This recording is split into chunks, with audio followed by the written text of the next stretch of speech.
Alhamdulillahilladzi arsala rasulahu bil huda wa dinil haqq liyudhhirahu 'ala ad-dini kullih wa kafa billahi shahida. Asyhadu an la ilaha illallah wahdahu la syarikalah wa asyhadu anna Muhammadan 'abduhu wa rasuluh la nabiyya ba'dah. Allahumma shalli 'ala Muhammad wa 'ala ali Muhammad kama shallaita 'ala Ibrahim wa 'ala ali Ibrahim wa barik 'ala Muhammad wa 'ala ali Muhammad kama barakta 'ala Ibrahim wa 'ala ali Ibrahim fil 'alamin innaka Hamidum Majid. Qala Allah ta'ala fil Qur'anil Karim, a'udzu billahi minasy syaithanir rajim, bismillahirrahmanirrahim. Ya ayyuhalladzina amanu ittaqullaha haqqa tuqatih wa la tamutunna illa wa antum muslimun. Wahai anda dan kita sekalian yang menyatakan dirinya beriman kepada Allah, bertakwalah anda dan kita sekalian kepada Allah dengan sesempurna-sempurnanya takwa, dan jangan beri kesempatan sama sekali kepada maut untuk datang menjelang sebelum kita secara murni, penuh, utuh menjadi seorang muslim sejati.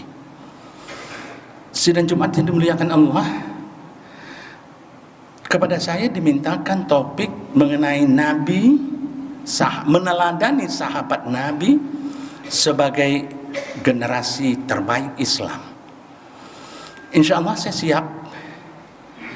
Tapi meneladani sahabat Nabi, saya robah sedikit judulnya, meneladani pahlawan di sekitar Nabi sebagai generasi terbaik Islam. Saya sengaja merubah sahabat-sahabat Nabi itu dengan pahlawan, karena pertama, sekarang kita dekat dengan peringatan Hari Pahlawan. Dan yang kedua,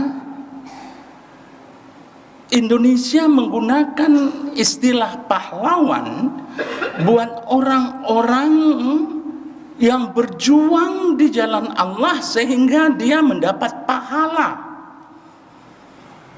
Orang banyak berderma, dermawan. Orang banyak harta, hartawan. Orang banyak pahala, pahlawan. Dan sahabat-sahabat yang kita bicarakan ini adalah orang yang benar-benar banyak pahalanya. Dan banyak sahabat Rasul yang bisa jadi teladan kita. Tapi saya batasi hanya membicarakan, mudah-mudahan sempat, 10 orang yang Rasulullah SAW menjamin bahwa ke-10 orang ini adalah ahli syurga. Pahlawan hanya mungkin untuk orang yang berpahala. Pahlawan hanya mungkin untuk orang yang meniatkan perbuatannya karena Allah. Dia disebut pahlawan karena mereka melakukan karena Allah, karena mereka berani, perkasa, perwira, dan siap berkorban harta, jiwa, dan segalanya demi Islam. Mereka tulus, ikhlas, berhati mulia. Mereka cerdas, cendekia, jago siasat, jago strategi, bukan jago tipu daya. Mereka rendah hati, tidak tamak. Mereka tidak meninggalkan duniawi, namun mengutamakan ridha Allah. Karena itulah kepada mereka dijamin surga. Siapa saja pahlawan itu? 10 orang yang disebut Rasulullah sebagai dijamin baginya surga. Itu yang pertama adalah Sayyidina Abu Bakar As-Siddiq, Umar bin Khattab, Utsman bin Affan, Ali bin Abi Thalib. Ini adalah keempat pemimpin dunia setelah Rasulullah wafat. Tapi tugas mereka hanya memimpin keduniawian, tidak memimpin akhirat. Karena urusan akhirat dah selesai tugasnya Rasulullah. Setelah itu Talhah bin Ubaidillah, Zubair bin Awam, Abdurrahman bin Auf, Sa'ad bin Abu Waqqaf, Sa'id bin Zaid, dan Abu Ubaidah bin Al-Jarrah. Sidang Jumat yang dimuliakan Allah, apa keutamaan yang harus kita warisi dari seorang Abu Bakar? Pertama, namanya beliau adalah Abu Bakar As-Siddiq, bukan Abu Bakar bin Siddiq. Beda, Utsman bin Affan, Umar bin Khattab. Abu Bakar ayahnya bukan Siddiq, tapi digelari As-Siddiq karena beliaulah orang yang selalu membenarkan apa kata saja Muhammad, apa saja kata Muhammad, beliau mengatakan saddaqta, saddaqta, saddaqta, tanpa reserve, sami'na wa ata'na. Oleh karena itu beliau digelari Abu Bakar yang selalu membenarkan Rasulullah. Beliau adalah golongan pertama yang masuk Islam. Beliau adalah orang kaya raya yang siap mengorbankan hartanya buat perjuangan. Beliau cerdas dan ahli strategi. Contoh, sewaktu Rasulullah mau hijrah dari Makkah ke Madinah, kalau jalan ini dari Makkah ke Madinah, beliau dengan Abu Bakar sudah menunggunya di tempat lain yang jaraknya atau arahnya berlawanan dengan arah Madinah. Beliau mengatur strategi jalan lain. Sampai di sana Abu Bakar menunggu di 2 ekor onta dan ratusan kambing. Ratusan kambing ini ditujukan untuk satu, menghapus jejak onta, sehingga kalau Muhammad hijrah enggak diketahui karena jejak kambing yang banyak. Yang kedua, kambing itu 80% itu adalah kambing betina, yang dengan begitu bahan logistik beliau berasal dari susu kambing selama perjalanan. Abu Bakar ahli strategi. Abu Bakar rendah hati, tidak gila jabatan. Sewaktu Rasulullah sudah dipanggil Allah rapat para pemimpin Islam dan meminta Abu Bakar untuk menjadi pemimpin dunia sebagai khalifatul Rasul, khalifah pengganti Rasul. Dia menolak. Umar lebih pantas dari saya. Umar menolak. Abu Bakar yang pertama masuk Islam dan lebih dekat dengan Rasulullah. Beliau kalau tidak terpaksa, dipaksa oleh umat, tidak mau mengambil jabatan. Beda dengan orang sekarang. Lihat kampanye 24 nanti supaya dapat jabatan, janji-janji kosong yang tidak bisa ditemui, dia penuhi, akan diobral habis-habisan. Beliau siap sebagai orang pertama yang mati membela Rasulullah sewaktu hijrah. Terakhir beliau itu memimpin setelah Rasulullah tiada selama 3,5 tahun, dan dalam kepemimpinan beliau Islam baru berkembang, tidak lagi di Jazirah Arab. Yang kedua, Umar bin Khattab. Umar bin Khattab ini adalah tokoh kontroversial Islam masa itu. Awalnya beliau membenci Islam. Bahkan setiap dia tahu ada orang masuk Islam, dia mengancam akan dibunuhnya, dan dia mengatakan kalau pedang sudah kucabut dari sarangnya, tidak akan kumasukkan lagi sebelum melepaskan leher orang itu dari badannya. Begitu bencinya dia pada Islam. Sekali waktu dia dengar adiknya sendiri masuk Islam, dan dia sudah siap dengan pedang yang mau dihunus untuk membunuh adik dan adik iparnya. Tapi begitu sampai di depan rumahnya, dia sudah menyiksa adik iparnya, juga sudah menyiksa adik kandungnya. Tapi begitu siksaan semakin berat, adik kandungnya mengatakan, Allah tunjukilah orang ini pada kebenaranmu. Mendengar itu bergetar tangan Umar, jatuh pedangnya, dan dia minta, syahadatkan aku kali ini. kontroversial. Yang kedua, kontroversinya sekali waktu beliau itu pernah tertawa di hadapan jamaah, habis itu menangis. Lalu jamaah bertanya, "Ya Umar, kenapa kau ketawa dan saya itu menangis?" Umar berkata, "Waktu belum menjadi muslim, aku membuat Tuhan dari terigu. Setelah Tuhanku siap, ku sembah, ku minta, ku berdoa pada Tuhanku. Setelah pinta dan doaku pada Tuhanku selesai, Tuhanku makan karena roti." Ketawa dia. "Lalu kenapa engkau menangis?" "Aku sangat sayang pada anak perempuanku. Tapi budaya leluhur," tolong ingat kata-kata ini yang sebentar lagi akan sangat populer di kita. Budaya leluhur menyuruhku untuk menanam hidup-hidup sampai mati anak perempuanku. Menangis dia. Beliau adalah orang yang sangat berani. Sewaktu Rasulullah hijrah dari Makkah ke Madinah, jalan Makkah ke Madinah misalnya dari sini ke sini, beliau jalan sana dengan strategi. Tapi Umar bin Khattab justru datang bersama beberapa sahabat ke Ka'bah dan mengatakan kepada kaum Quraisy, "Hai kaum Quraisy, aku Umar anaknya Khattab mau hijrah ke Madinah. Ini jalan yang mau kuliwati. Kalau ada di antara kalian yang ingin terpisah badan dari kepalanya, ikuti aku." Penduduk Madinah yakin ini orang sahabat Muhammad yang paling berani, pasti di satu titik dia akan ketemu. Diikuti dari jauh, tapi sampai jauh nggak ketemu. Sehingga ada seorang anak muda Quraisy cerdik, aku dikibulin.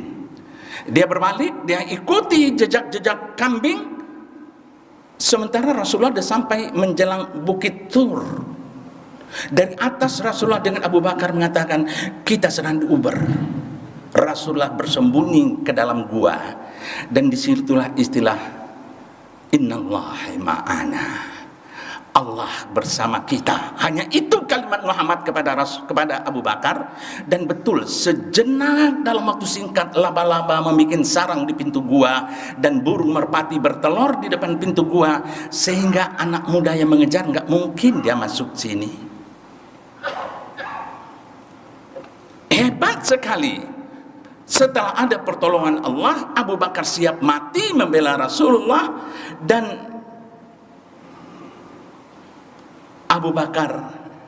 Umar yang kita bicarakan adalah seorang pemimpin yang kritis dan siap dikritik.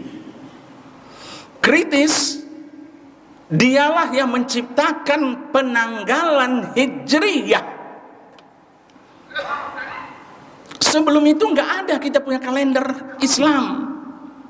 Beliau yang pertama sekali menetapkannya. Cerdas. Yang kedua, kritis. Di waktu pemerintahan beliau banyak perempuan-perempuan yang nggak menikah karena dia memasang mahar kemahalan. Nggak kuat laki-laki untuk menikahinya. Akhirnya beliau berdiri di atas mimbar dan mengatakan, "Wahai kaum ibu, rubahlah kebiasaan kalian, jangan tinggi-tinggi memasang mahar." Beliau turun.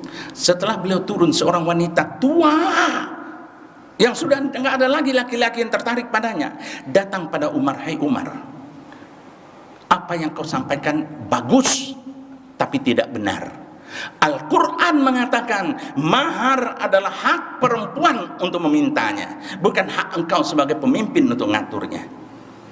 Langsung Umar naik ke mimbar dan mengatakan, "Saudara-saudaraku, aku diingatkan oleh ibu ini bahwa Al-Quran ternyata menentukan bahwa kaum ibulah yang menentukan mahar. Tapi aku tetap menyampaikan himbauan, janganlah pasang mahar tinggi-tinggi." Di zaman kepemimpinan Umar lah Islam berkembang ke seluruh dunia. Dan Umar digelari oleh Rasulullah Al-Faruq, pembeda yang tegas antara yang hak dan yang batil. Ketiga, Utsman bin Affan. Beliau adalah saudagar yang sangat kaya raya dan dermawan sekaligus, sehingga hartanya habis dia wakafkan, dia sedekahkan.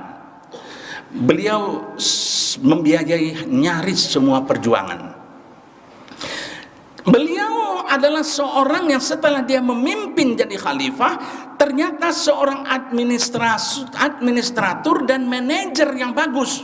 Beliau bisa membagi tugas antara gubernur dan penguasa wilayah dengan sangat baik, sehingga di zaman beliaulah Islam keluar dari Jazirah Arab, dakwah sampai kemana-mana. Dan di zaman beliau pula lah beliau cinta Al-Quran, beliau hafal Al-Quran, dan di zaman beliaulah banyak penghafal Quran lain sudah tua. Lalu beliau punya ide bukukan Al-Quran. Itulah mushaf yang ada kita pegang sekarang, itu hasil daripada rumusan yang beliau kumpulkan daripada penghafal Quran semua, dan beliau jadikan Al-Quran. Beliau dianugerahi oleh Rasulullah dengan gelar dua cahaya dunia. Berikutnya kita bicarakan, saya potong karena waktu tidak cukup, Ali bin Abi Thalib. Beliau adalah hamba Allah yang kedua masuk Islam setelah Khadijah. Beliau ahli ilmu, banyak ucapan-ucapan beliau, kata-kata berhikmah, quote indah. Dan Rasulullah pernah mengatakan umat Islam itu harus punya ilmu, dan kunci ilmu itu adalah Ali bin Abi Thalib. Beliau sebenarnya saudara sepupu Rasulullah, akhirnya dijadikan menantu. Beliau dianggap sebagai pemimpin yang sangat bertanggung jawab, mumpuni, sehingga sewaktu hijrah itu enggak sekaligus, berombongan, rombongan, dan rombongan yang paling akhir adalah Ali bin Abi Thalib sebagai pemimpinnya. Dia bertanggung jawab pada rombongan yang sebelumnya, dan dia adalah orang yang paling bertanggung jawab terakhir. Ali bin Abi Thalib adalah orang yang siap mati untuk Rasulullah. Sewaktu hijrah Rasulullah keluar, Ali bin Abi Thalib disuruh tidur di tempat tidur Rasul, diselimuti, sehingga orang yang mengepung di luar menganggap Muhammad masih tidur, padahal Ali bin Abi Thalib yang ada di sana. Ada beberapa quote Ali bin Abi Thalib saya lewati. Berikutnya adalah Talhah bin Ubaidillah. Beliau juga pahlawan, hartawan, dermawan, pahlawan yang sangat berani dan siap mati untuk Rasulullah. Saya sengaja berhenti sebentar. Dalam perang Uhud, sebelumnya perang Badar, kita dimenangkan Allah dengan bantuan malaikat.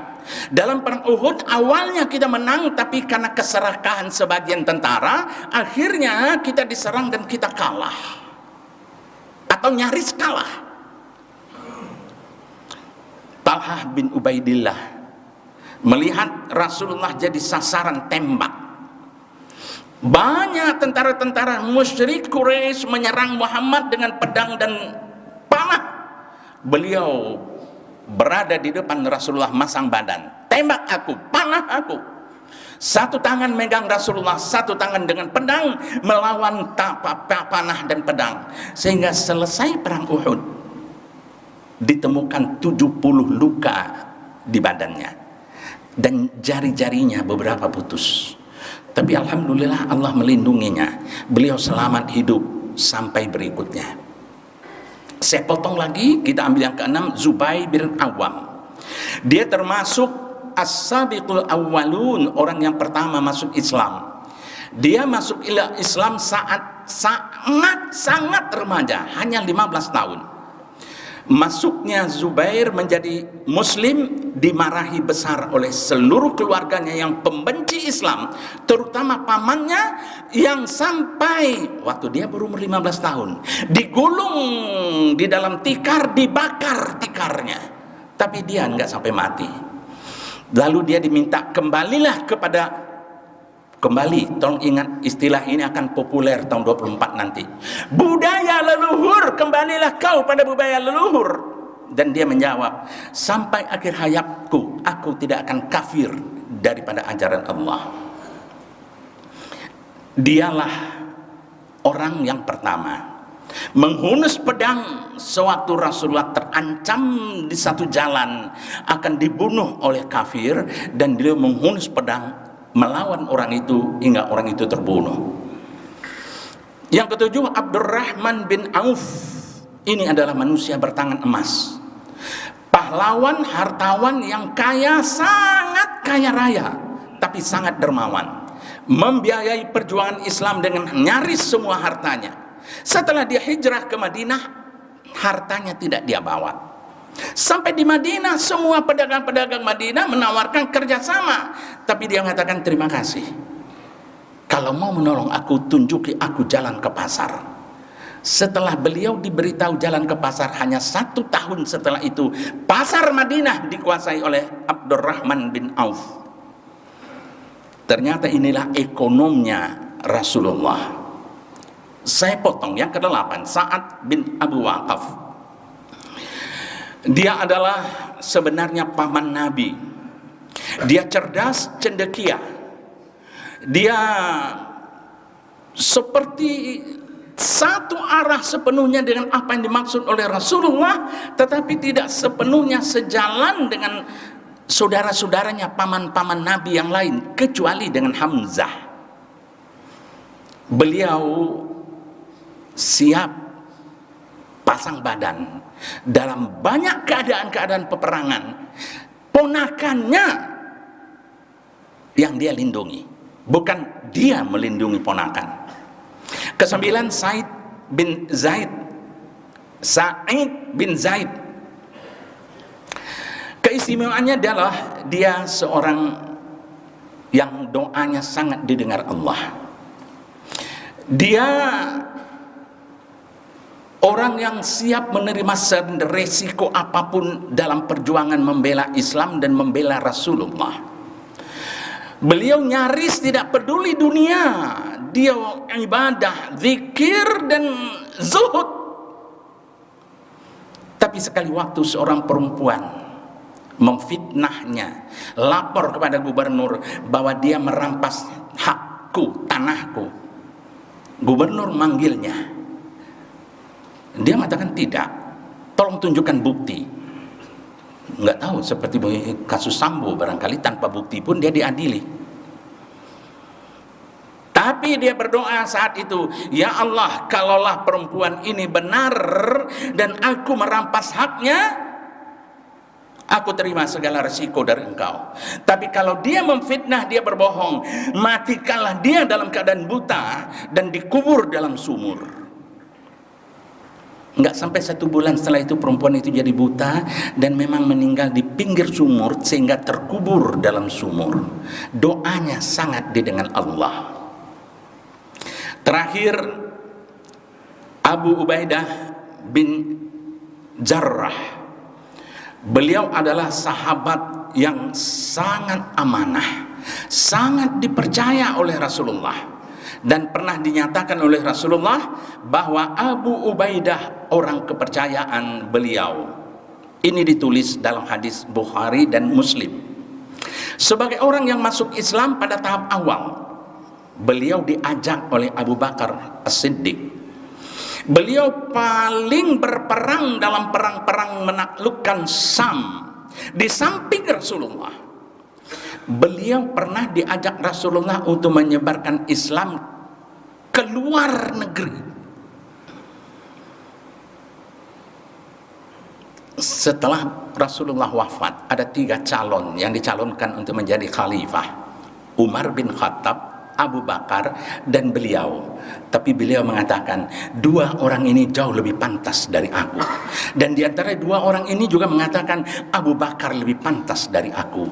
Itulah Islam, bukan justru berebut kekuasaan. Dari mereka-mereka inilah kita mengambil contoh, sehingga nanti kalau toh kita diharuskan untuk memilih pemimpin, bukan orang yang berbusa mulutnya menjanjikan sesuatu, tetapi mencari orang yang sudah ada rekam jejaknya, berbuat untuk Allah dengan jiwa, harta, tenaga, dan semua yang dia miliki. Hanya yang dia cari adalah ridha Allah. Barakallahu li wa lakum fil Qur'anil azim wa nafa'ani wa iyyakum bima fihi minal ayati wa dzikril hakim wa taqabbal minni tilawatahu innahu was-samiul alim.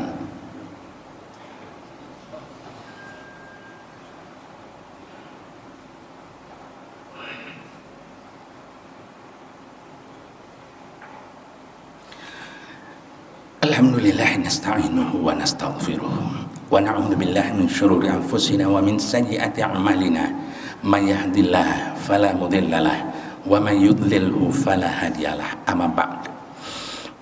Bapak-bapak jamaah salat Jumat yang dimuliakan Allah, izinkan saya menggunakan 1,5 menit khutbah kedua dengan menyatakan ada seorang bukan sahabat Nabi, tidak ketemu dengan Rasulullah, jauh jaraknya, tapi namanya diabadikan dalam Islam sebagai pahlawan Islam ternama.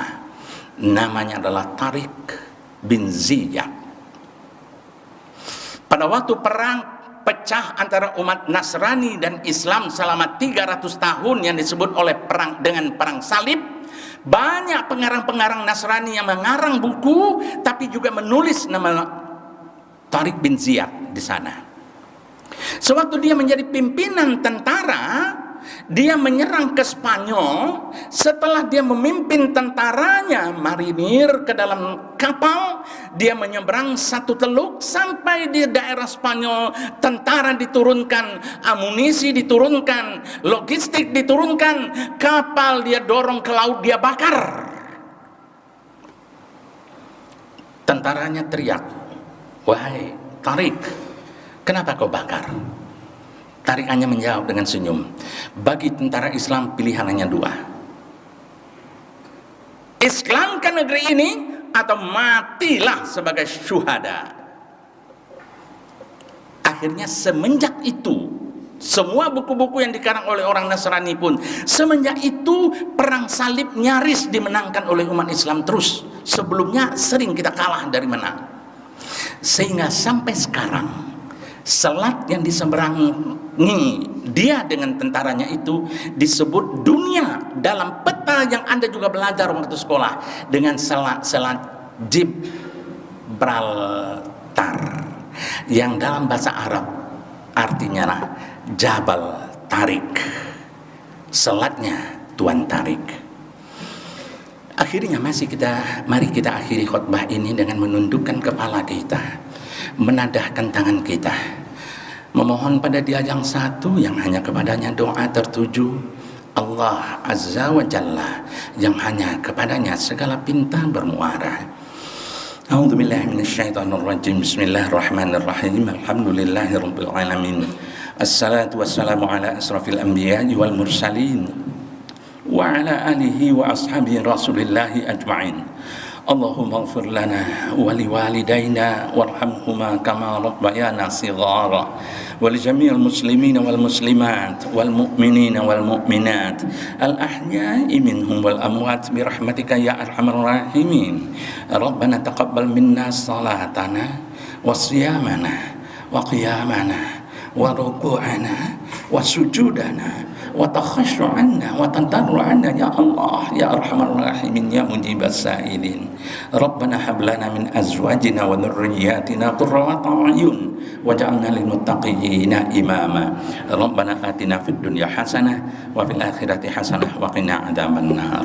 Ibadallah, innallaha ya'muru bil 'adli wal ihsan wa ita'i dzil qurba wa yanha 'anil fahsya'i wal munkari wal baghi ya'idzukum la'allakum tadhakkarun wa ladzikrullahi akbar. Aqimis shalah. Allahu akbar, Allahu akbar.